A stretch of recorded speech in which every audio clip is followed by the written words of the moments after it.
Everyone forgets that Mortal Kombat was the first successful adaptation of a video game to a movie. There were so many fans. It's as if we gave them the Mortal Kombat church. All the monks came out of hiding. There are movies you watch once and forget. Then there are movies that crawl under your skin, set up camp, and never leave. The 1995 Mortal Kombat film belongs firmly in the second category. 30 years on, fans are still rewatching it, still debating it, still shouting that iconic theme at full volume like it's a personal battle cry. But here's the thing about this movie. What you saw on screen was only half the story. The real story? It was happening just out of frame, between takes, in rehearsal rooms, in casting offices, and in the quiet confessions that actors have slowly let slip over the years. The cast of Mortal Kombat has been sitting on secrets that most fans never even thought to ask about. Today, we crack open that vault. Buckle up, because what's inside will completely change how you see this film. Let's start with the heart of the film, Liu Kang himself. Robin Shou is so perfectly cast in that role that it feels like the character was written for him. But in reality, Shou spent a long time convinced the audition hadn't gone his way at all. In interviews, he has been remarkably candid about the fact that he walked out of the room thinking it was over. He assumed the studio wanted a more immediately recognizable face, someone already established in Hollywood, rather than a Hong Kong martial arts actor still building his Western resume. What Shou brought to the audition, though, was something no amount of star power could replicate. Genuine martial arts mastery combined with an emotional sincerity that made Liu Kang feel like a real person rather than a video game character brought to life. When the call finally came through confirming he had the role, Shou has described it as one of the most surreal moments of his professional life. He was not just stepping into a movie. He was stepping into a character millions of players had already formed a deep personal connection with. The pressure that came with that was immense. Shou took the responsibility seriously in a way that shaped every aspect of his performance. He did not simply show up and perform the choreography. He worked obsessively to understand how Liu Kang moved, how he carried the weight of his mission, and how to translate that internal struggle into physical expression. The result was a performance that felt authentic, not because the script demanded it, but because Shou personally demanded it of himself. That work ethic, mostly invisible to audiences, is a huge part of why Liu Kang remains one of the most beloved video game movie characters ever put on screen. Here is one of those stories that sounds too cinematic to be true, but it is absolutely real. Sonya Blade, the fierce, no-nonsense Special Forces operative, was not originally going to be played by Bridget Wilson. The role had been cast, and the actress chosen was Cameron Diaz, who at the time was riding the wave of early career momentum following The Mask. By all accounts, Diaz was preparing seriously for the physicality of the role. And then, during training, she broke her wrist. That injury changed everything. With production looming, the filmmakers needed to move fast. Bridget Wilson, fresh off Billy Madison, stepped in with almost no runway. The preparation time that most actors in physically demanding roles take for granted, weeks of fight training, choreography rehearsals, building muscle memory, was essentially compressed into days for Wilson. By her own admission, she was figuring out her fight sequences while simultaneously figuring out who Sonya Blade even was as a character. What happened next is one of those beautiful accidents that film history occasionally produces. Wilson's unfamiliarity with the moves, rather than working against her, created a rawness that was completely in line with who Sonya was supposed to be. Sonya was not a supernatural warrior. She was a human being, tough and determined, operating in a world that was beyond anything she had trained for. Wilson's real-life experience of fighting through discomfort and unfamiliarity mirrored Sonya's emotional state so precisely that the performance had an authenticity that could not have been scripted. Fans who grew up watching Sonya Blade as a symbol of female toughness in action cinema had no idea they were watching a performance built on genuine adrenaline and improvised grit. Wilson was not playing a character who was out of her depth and pushing through. She was actually a person out of her depth and pushing through. That distinction, invisible on screen, is everything. Christopher Lambert as Raiden is one of those casting decisions that divides people even now. A French actor playing an ancient Asian thunder god, complete with an accent that belongs to no particular region of the universe. It should not work. And yet, for an enormous number of fans, Lambert's Raiden is irreplaceable. The mischievous energy, the knowing smile, the sense that Raiden finds the whole situation slightly amusing despite the cosmic stakes. It turned the character into something genuinely memorable. What most people do not know is that Lambert's commitment to the project went far beyond what his contract required. When scheduling and location logistics created complications, Lambert reportedly covered certain travel-related expenses himself rather than let those complications threaten his participation. For an actor of his profile, that kind of personal financial investment in a project speaks volumes about how seriously he took it. Lambert was not coasting on a paycheck. He was invested.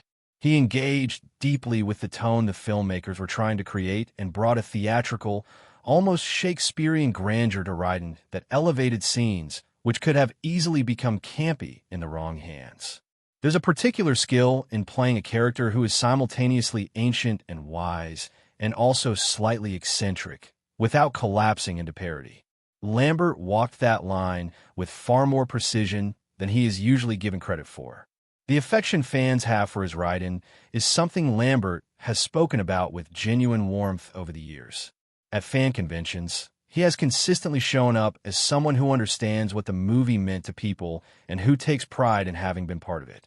That relationship between the actor and the audience is one of the quieter, more touching parts of the Mortal Kombat legacy. There are villains you forget the moment the credits roll. And then there is Shang Tsung. Cary Hiroyuki Tagawa's performance as the soul-stealing sorcerer is so completely, unnervingly committed that it almost doesn't feel like acting. It feels like a possession. And according to people who were on set with him, that was not entirely an exaggeration. Tagawa has spoken in interviews about a performance philosophy that went well beyond the scenes he was required to film. He would stay in character between takes. He would move through the set with Shang Tsung's predatory stillness, speak with Shang Tsung's quiet menace, and look at his co-stars with Shang Tsung's appraising contempt. This was not a gimmick. It was a method of keeping himself inside the character's psychology so that when the camera rolled, there was no transition needed. He was already there. The effect on the rest of the cast was notable. Several of Tagawa's co-stars have mentioned that his between-takes behavior genuinely made them uneasy, and that unease fed directly into the energy of their scenes opposite him. The wariness that Liu Kang and Johnny Cage display around Shang Tsung was, in some measure, a real wariness that the actors felt around Tagawa himself. What makes this even more extraordinary is the ending of the story. Most actors play a role, the project wraps, and the character lives only in the footage. Tagawa and Shang Tsung have had a different relationship. More than 2 decades after the original film, Tagawa returned to voice and portray Shang Tsung in Mortal Kombat 11, the video game.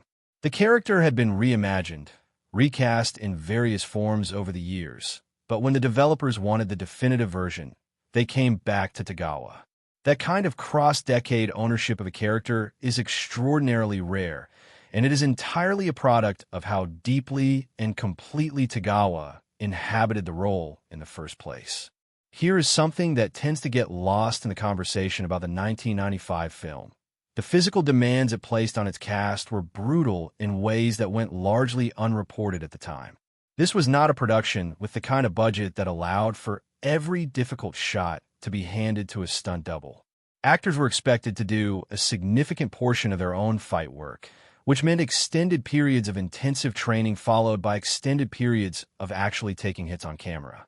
Robin Shou, whose martial arts background made him the most physically prepared member of the main cast, has been candid about the fact that he was essentially treating himself like an athlete throughout production. Icing injuries between takes was a regular part of his day. Certain sequences required so many repetitions to get right that his body was accumulating damage in real time. The bicycle kick scene, one of the most celebrated moments in the film and a direct homage to Liu Kang's signature move from the game, involved Shou, suspended on wires, repeatedly performing the motion until the timing and the visual effect aligned perfectly. By the time they had the shot they needed, he was exhausted in a way that rest alone couldn't fix. For Wilson and other cast members with less martial arts background, the challenge was different, but no less real. Learning to make fight choreography look natural when your body has no ingrained muscle memory for it requires an enormous amount of repetition. And repetition in physical fight training means accepting that you're going to fall, stumble, and occasionally collide with things that are not supposed to be part of the choreography. There are stories from the set of good-humored incidents where a mistimed sequence sent someone careening in the wrong direction, where a prop gave way unexpectedly, where the machinery controlling Goro's animatronic limbs behaved in ways nobody had anticipated. That last point deserves its own moment. Goro, the four-armed Shokan warrior and one of the most visually striking elements of the film, was not a CGI creation. He was a full practical animatronic puppet, operated by a team of technicians whose job was to coordinate his movements in real time. The engineering involved was genuinely impressive for the period, but impressive engineering and reliable engineering are not always the same thing. There were days when Goro simply did not cooperate. Arms would move at the wrong time, or not at all. Facial mechanisms would lag behind the intended expression. On at least one occasion, a malfunction mid-take reduced the cast to laughter rather than intimidation, which, given that they were supposed to be facing down a terrifying monster, required some creative recovery. Most viewers watch a film and experience the sound design as invisible. It works so seamlessly that you don't think about it as a constructed thing. The punch lands, you hear the impact, it sounds right. What you don't think about is the question of what was actually recorded to create that sound. The Mortal Kombat sound team took an approach that was both ingenious and slightly absurd. Rather than drawing from stock libraries of generic impact sounds, they created many of the film's most distinctive audio moments through hands-on experimentation with unexpected materials. The solid, crunching impact of a kick connecting, the sound that made every fight feel visceral and weighty, was achieved in part by working with organic materials that had the right acoustic properties when struck or broken. Vegetables, in particular, featured prominently in this process.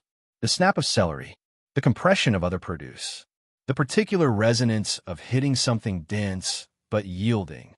The result was a sound palette that felt fresh because it was fresh. These were not sounds audiences had heard before in quite the same form.